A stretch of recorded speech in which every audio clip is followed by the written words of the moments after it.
Ray Utami singgung perpisahan ke istri Ridwan Kamil, pikirkan baik-baik. Nama Atalia Praratya tak luput menjadi sorotan di tengah isu dugaan perselingkuhan suaminya, Ridwan Kamil dengan Lisa Mariana. Bahkan wanita yang akrab disapa Bu Cinta itu pun mendapatkan pesan haru dari aktris Ray Utami. Dalam pemberitaan sebelumnya, istri Pablo Benua itu meminta Atalia Praratya memberikan kesempatan untuk Ridwan Kamil apabila isu-isu itu benar adanya. Tapi kalau aku jadi dia, Atalia, aku akan berikan kesempatan nih.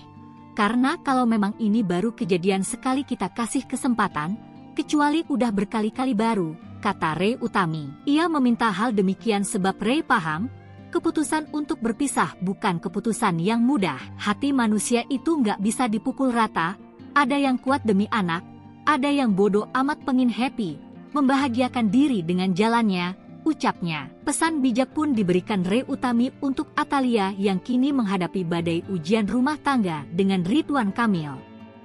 Kalau kamu kuat kamu maafkan, pintanya. Kalau aku jadi dia, kalau kuat aku jalani, kalau nggak kuat udahan aja, simple. Tapi kalau tidak kuat, tinggalkan, tutupnya.